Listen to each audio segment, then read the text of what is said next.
നമസ്കാരമുണ്ട് കൂട്ടുകാരെ, എന്തൊക്കെയുണ്ട് വിശേഷങ്ങൾ? അപ്പോൾ നമ്മളിപ്പോൾ ഉള്ളത് സ്പെയിനിലാണ് കേട്ടോ. സ്പെയിനിൽ നിന്ന് നമ്മൾ ലോഡ് കയറ്റാൻ പോകാൻ വേണ്ടിയിട്ട് നിൽക്കുകയാണ്. നമ്മളൊരു 45 ബ്രേക്കായിരുന്നു ഇപ്പോൾ ഇത്ര നേരം. അപ്പോൾ സ്പെയിനിൽ അധികം ആരും ഇല്ലാത്ത ഒരു ഒറ്റപ്പെട്ട പാർക്കിങ്ങിലായിരുന്നു കിടന്നായിരുന്നു. ഈ വണ്ടി ഇപ്പോൾ ഇന്ന് വന്നതാണ്. 45 ഞാൻ അടിക്കുമ്പോൾ ആരും ഇല്ല ഇവിടെ. അപ്പോൾ ഇനി നമുക്ക് ഇവിടുന്ന് ലോഡ് എടുക്കാൻ പോകണം. ഇവിടുന്ന് വളരെ കുറച്ച് ദൂരമുള്ള ഒരു 30 കിലോമീറ്റർ ഓടിയിട്ട് ഫസ്റ്റത്തെ ലോഡിങ് ഉണ്ട്. അവിടുന്ന് ലോഡ് കയറ്റിയിട്ട് നമുക്ക് എവിടേക്കാണ് പോകണമെന്നറിയാം. പിന്നെ സ്പെയിനിൽ നിന്ന് മൊത്തത്തിൽ 3 ലോഡിങ് ഉണ്ട്. സർഗാസോ, പിന്നെ ബാഴ്സലോണ. ഇപ്പോൾ ഉള്ളത് മാഡ്രിഡിലാണ്. അങ്ങനെ 3 സ്ഥലത്ത് നിന്ന് ലോഡ് എടുത്തിട്ട് ഓസ്ട്രിയയിൽ ഒരു അൺലോഡിങ്, പിന്നെ നമുക്ക് അടുത്ത അൺലോഡിങ് വരുന്നത് പോളണ്ടിലാണ്. പോളണ്ടിലെ വർസോയിലാണ് വരുന്നത്. അപ്പോൾ നമുക്ക് നമ്മുടെ ട്രിപ്പ് ആരംഭിക്കാം. പ്രീ ട്രിപ്പൊക്കെ കഴിഞ്ഞു. ഇനിയിപ്പോൾ വണ്ടി ഇപ്പോൾ ഓടിക്കുന്ന വണ്ടി ഫ്രിഗോ വണ്ടിയാണ്. അപ്പോൾ ഇതിൻ്റെ ഫ്രിഗോ വർക്ക് ചെയ്യിപ്പിക്കണം. ചെല്ലണതിന് ട്രിപ്പ് ലോഡ് ചെയ്യാൻ പോണതിൻ്റെ മുന്നേ ഫ്രിഗോ പ്രീകൂൾ ചെയ്യിപ്പിക്കണം. അപ്പോൾ ഞാനിത് പ്രീകൂൾ ചെയ്യുന്നത് എങ്ങനെ സെറ്റ് ചെയ്യാന്നുള്ളത് പിന്നെ കാണിച്ചു തരാം. കാരണം ഇതിൽ ലാംഗ്വേജ് കിടക്കുന്നത് മറ്റേ റഷ്യൻ ഭാഷയാണ്. അത് മാറ്റിയിട്ടില്ല. അപ്പോൾ അത് റഷ്യനെ ഒന്ന് ഇംഗ്ലീഷിലേക്ക് മാറ്റിയതിന് ശേഷം ഞാൻ നിങ്ങൾക്ക് കാണിച്ചു തരാം കേട്ടോ. അപ്പോൾ ഒന്ന് ഇത് സെറ്റ് ചെയ്തിട്ട് വരാം.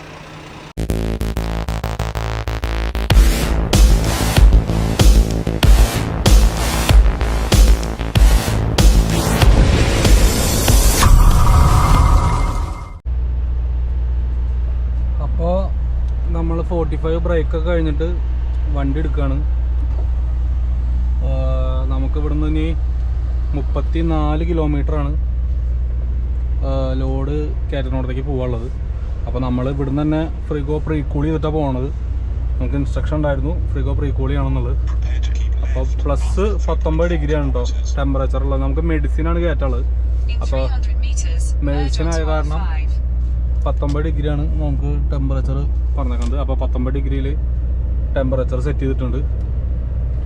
അപ്പോൾ ഇനി നമുക്ക് എത്ര 34 കിലോമീറ്റർ ഉള്ളൂ. അപ്പോൾ അത് ഈ വഴി ഇവിടെ സ്പെയിനിലൊന്നും അത്ര അധികം തിരക്കില്ലാത്തതുകൊണ്ട് നമുക്ക് പെട്ടെന്ന് തന്നെ ഓടിയെത്താം. നമുക്ക് 6 മണിക്ക് അവിടെ ചെക്ക് ഇൻ ചെയ്യണം എന്നാണ് പറഞ്ഞിട്ടുള്ളത്. അപ്പോൾ നമ്മളിപ്പോൾ പോണ സമയം വെച്ചിട്ട് നമ്മൾ 6 മണിയാകുമ്പോൾ അവിടെ എത്തും. പക്ഷെ നമുക്ക് ശരിക്കും ലോഡ് ചെയ്യാനുള്ള സമയം നമുക്ക് തന്നേക്കണത് രാത്രി 8 മണിയാണ്. അപ്പോൾ 8 മണി എന്നാണ് നമ്മളോട് പറഞ്ഞേക്കണം. എന്തായാലും നമുക്ക് പോയി നോക്കാം. നേരത്തെ കയറ്റി കിട്ടുകയാണെന്ന് വെച്ച് കഴിഞ്ഞാൽ അത്രയും നല്ലതെന്നാണ് നമ്മളോട് കമ്പനിയിൽ നിന്ന് പറഞ്ഞേക്കണത്. അപ്പോൾ എന്തായാലും പോയി നോക്കട്ടെ. ഓക്കെ.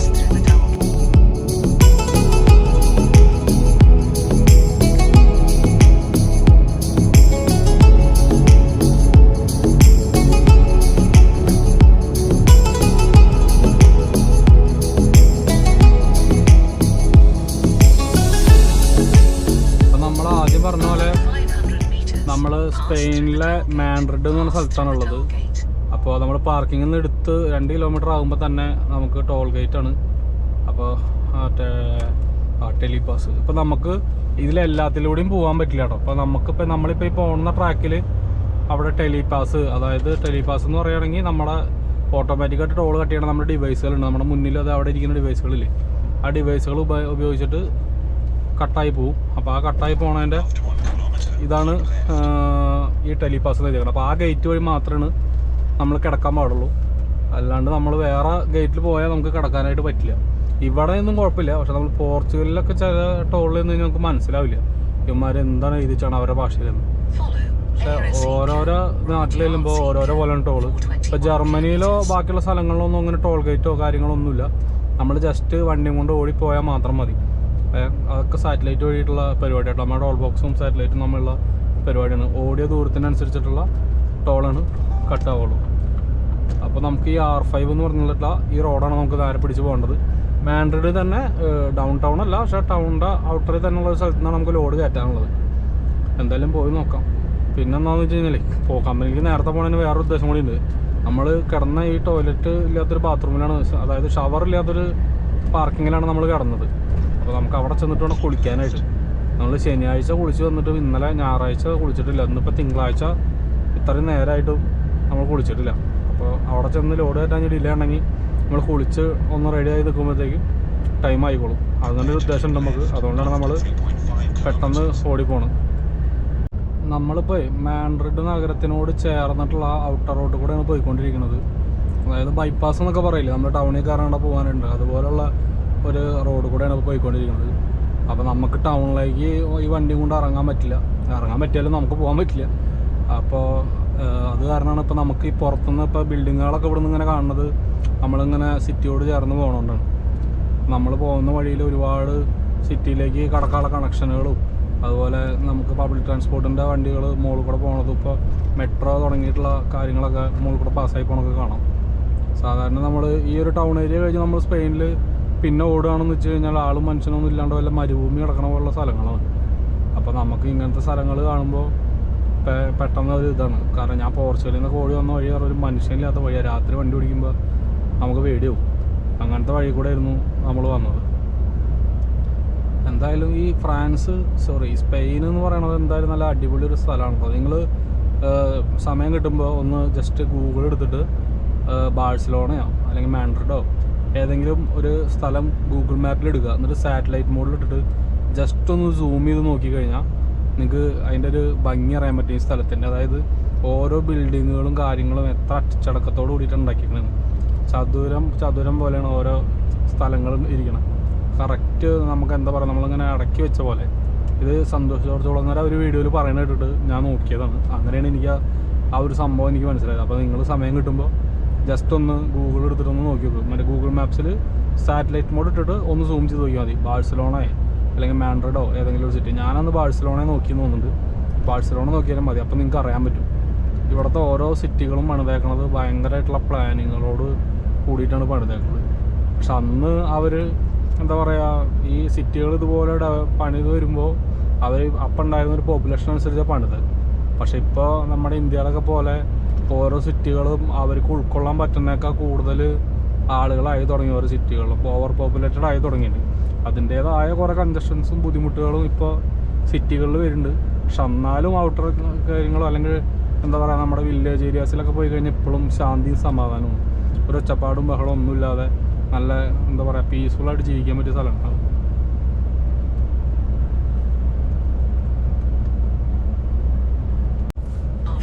നിങ്ങൾക്ക് വീഡിയോയിൽ എത്രത്തോളം കാണുന്നുണ്ടെന്ന് എനിക്കറിയില്ല. ആ കണ്ടുകൊണ്ടിരിക്കുന്ന സ്ഥലം മാഡ്രിഡിലുള്ള ഒരു സ്റ്റേഡിയമാണ്, റിയാദയർ. ഞാനതിനെപ്പറ്റി ഗൂഗിളിൽ കഴിഞ്ഞ ദിവസം നോക്കിയായിരുന്നു. റിയാദയറിൻ്റെ സ്പോൺസർഷിപ്പിലുള്ള ഒരു സ്റ്റേഡിയമാണിത്. എന്താണ് അതിൻ്റെ മൊത്തത്തിലുള്ള ഉദ്ദേശം എന്ന് എനിക്കറിയില്ല. റിയാദയർ എന്നൊക്കെ പറഞ്ഞിട്ടാണ് അതിൻ്റെ മുന്നിൽ ബോർഡ് വെച്ചിട്ടുള്ളത്. കൂടുതൽ എനിക്ക് അറിയില്ല അതിനെ പറ്റിയിട്ട്. നമുക്ക് അന്ന് ഗൂഗിളിൽ നോക്കിയപ്പോൾ ആ സ്റ്റേഡിയത്തിൻ്റെ ഇത് മാത്രമേ കണ്ടുള്ളൂ. കൂടുതൽ ഡീറ്റെയിൽസ് അതിനകത്ത് കണ്ടില്ല. നമ്മളപ്പോൾ എന്താ പറയുക, മെയിൻ ടൗണിലേക്ക് എയർപോർട്ടിലേക്കൊക്കെ പോകുന്ന റൂട്ടിൽ നിന്ന് ഇറങ്ങി നമ്മൾ സർഗോസ, നമുക്ക് രണ്ടാമത്തെ ലോഡിങ്ങുള്ള ആ റൂട്ടിൽ തന്നെയാണ് ഫസ്റ്റ് ലോഡിങ്. അപ്പോൾ നമ്മൾ ആ റൂട്ടിലേക്ക് വന്നിട്ടുണ്ട്. മാപ്പ് 2-3 ഇട്ടിട്ടുള്ള കാരണം ആകെ ഒച്ചപ്പാടല്ലേ. പക്ഷെ ആ 2-3 മാപ്പ് ഇട്ടാൽ വേറെ ഒന്നുമല്ല, നമ്മൾ ഈ ടൗണിനോടൊക്കെ ചേർന്ന് ഓടുമ്പോൾ എപ്പോഴും മാപ്പ് ഇടുന്നതാണ് നമുക്ക് സേഫ്റ്റി. അപ്പോൾ ഇതിന് എല്ലാം കൂടി നമ്മളെ കൺഫ്യൂഷൻ ആക്കില്ല. ഇത് നമുക്ക് ഇതിന് പ്രത്യേകിച്ച് കാശിലൊന്നുമില്ല. പക്ഷേ ഇത് ഇടാണ്ട് എങ്ങാനും നമ്മൾ അബദ്ധവശാലെങ്കിലും ഒന്ന് റോട്ടിൽ നിന്ന് ഇറങ്ങിപ്പോയാൽ, അല്ല റോഡ് തിരിച്ചുകൂടി എന്തെങ്കിലും ചെയ്ത് പോയാൽ നമ്മൾ ചിലപ്പോൾ ടൗണിൽ പോയി കയറാനുള്ള സാധ്യത ഉണ്ട്. അങ്ങനെ കയറി കഴിഞ്ഞാൽ ഭയങ്കര ബുദ്ധിമുട്ടാണ്. അതുകൊണ്ടാണ് നമ്മൾ എപ്പോഴും 3 മാപ്പൊക്കെ ഇട്ടിട്ട് ഓടുന്നത്. നമുക്ക് ലോങ് ഓടുമ്പോൾ ഇത്രയും മാപ്പിൻ്റെ, അതായത് ഹൈവേ പിടിച്ച് തന്നെ ഓടുമ്പോൾ ഇത്രയും മാപ്പിൻ്റെ ആവശ്യമൊന്നുമില്ല. പക്ഷെ നമ്മളെപ്പോഴും ഒരു സേഫ്റ്റിക്ക് ടൗണിനോട് ചേർന്നൊക്കെ ഓടുമ്പോൾ ഇത് ഇടണം, അല്ലെങ്കിൽ നമുക്ക് ബുദ്ധിമുട്ടാണ്. പിന്നെ ഓരോരുത്തരുടെ കംഫർട്ടബിളാണ്, വേണോ വേണ്ടതെന്നുള്ളത്, അത് വേറെ കാര്യം. നമ്മളങ്ങനെ ലോഡ് എടുക്കണ കമ്പനിയുടെ അവിടെ എത്തിയിട്ടുണ്ട്. അപ്പോൾ ആ നമ്മളീ കാണുന്ന എയർ ഫാം എന്ന് പറഞ്ഞിട്ടുള്ള കമ്പനിയിൽ നിന്നാണ് നമുക്ക് ലോഡ് എടുക്കാനുള്ളത്. നമുക്ക് പോയി അങ്ങോട്ട് നേരെ ഉള്ളിലേക്ക് കയറാൻ പറ്റുമോ നോക്കാം. പോയി നോക്കിയിട്ട് എന്താണ് പരിപാടി എന്നുള്ളത് നോക്കാം. ചിലപ്പോൾ എവിടെ ഇപ്പോൾ ഇതിൻ്റെ ഗേറ്റ് എവിടെയെന്നുള്ളതാണ് ഇപ്പോൾ ഒരു അന്നുണ്ടാവും.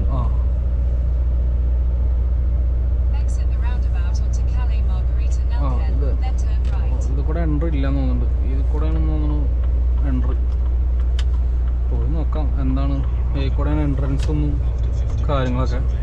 എന്നിട്ട് എന്താ പറയുക, ഓഫീസിൽ പോയിട്ട് ലോഡിങ് നടക്കുമോ എന്നുള്ളതാണ് നമ്മുടെ ചോദ്യം. കാരണം 8 മണിക്ക് കൊണ്ടാണ് നമ്മളോട് ലോഡിങ് പറഞ്ഞേക്കുന്നത്. എന്തായാലും പോയി നോക്കാം. ലോഡ് കയറ്റാനുള്ള കമ്പനിയിൽ വന്നു. അപ്പോൾ കമ്പനിയുടെ ഉള്ളിലേക്ക് അങ്ങോട്ട് കയറാൻ പറ്റില്ല വണ്ടിയും കൊണ്ടിട്ട്. അപ്പോൾ ഇവിടെ നിർത്തി ഞാൻ അങ്ങോട്ട് പോയേക്ക്. അവിടെ ഒരു റാമിൻ്റെ ഉള്ളിൽ തന്നെ ഓഫീസ്. അവിടെ ചെന്നപ്പോൾ അവർ പറഞ്ഞു വെയിറ്റ് ചെയ്യാൻ, ഫോൺ നമ്പറും വേണ്ട ഡീറ്റെയിൽസൊക്കെ മേടിച്ച് വെച്ചിട്ടുണ്ട്. ഇനി അവർ വിളിക്കുമ്പോൾ അങ്ങോട്ട് ചെന്നാൽ മതി എന്ന് പറഞ്ഞു. പിന്നെ കുളിക്കാൻ വേണ്ടിയിട്ട് ആ ഷവറിൽ നോക്കുമ്പോഴേ തിളച്ച വെള്ളമാണ്. മേത്ത് വെച്ചാൽ പുള്ളി പോവുക. ആ മക തിളച്ച വെള്ളമായിരിക്കണം. അപ്പോൾ കുളി തൽക്കാലം രാത്രിക്ക് വേണ്ടി ഞാൻ മാറ്റി വെച്ചിട്ടുണ്ട്. അപ്പോൾ കുളിച്ചാൽ ശരിയാവില്ല. അപ്പം അങ്ങനെയാണ് കാര്യങ്ങൾ കേട്ടോ.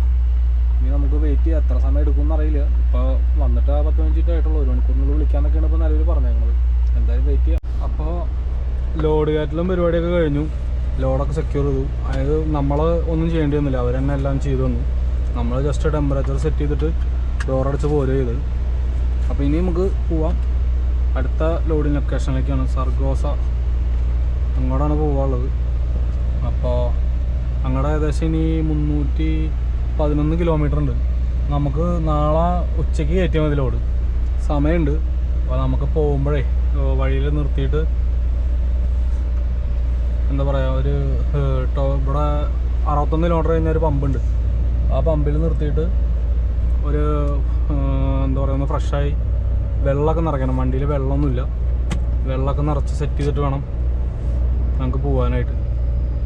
അപ്പോൾ എത്ര 61 കിലോമീറ്റർ അല്ല, 61 കിലോമീറ്റർ. അപ്പോൾ അവിടെ ചെന്നിട്ട് ഫ്രഷായി പോയിട്ട് ആ ലോഡ് ഇറക്കണതിൻ്റെ അടുത്തുള്ള ഏതെങ്കിലും ഒരു കമ്പനിയിൽ പാർക്കിങ്ങിൽ പോയിട്ട് നമുക്ക് കിടക്കാം. പിന്നെ അവിടുന്ന് രാവിലെ പോകണ്ട, ഉച്ചയ്ക്ക് പോയാൽ മതി. 1 മണിക്ക് പറഞ്ഞേക്കണം. അപ്പോൾ 12 മണിയൊക്കെ ആകുമ്പോൾ നമുക്ക് ചെക്ക് ഇൻ ചെയ്യാന്നുള്ള രീതിയിൽ അങ്ങോട്ട് പോയാൽ മതി. ഓക്കെ, അത് കഴിഞ്ഞു. ഈ ചെറുവഴികൾ റൗണ്ട് അബൌട്ട് ചെറുവഴി ആണ്. പക്ഷെ റൗണ്ട് അബൌട്ട് 3 ലൈനൊക്കെ ഉള്ള വലിയ റൗണ്ട് അബൌട്ടാണ്. എന്തായാലും അടിപൊളിയായിട്ടുണ്ട്. ഇവിടെ തൊട്ടടുത്ത എയർപോർട്ടാണ്. ഇതേ ഫ്ലൈറ്റ് വന്ന് ലാൻഡ് ആവണം. നിങ്ങൾക്ക് കാണുമോയെന്ന് എനിക്കറിയില്ല. ഇപ്പം നേരത്തെ 2 മിനിറ്റ് മുന്നേ ഞാൻ എമിറേറ്റ്സിൻ്റെ ഒരു ഫ്ലൈറ്റ് വന്ന് ലാൻഡ് ആവണം ഞാൻ കണ്ട്. ഫ്ലൈറ്റ് വന്നിട്ട് ഇങ്ങനെ സ്ലോ ആയിട്ട് ലാൻഡ് ആയിക്കൊണ്ടിരിക്കുന്നുണ്ട്.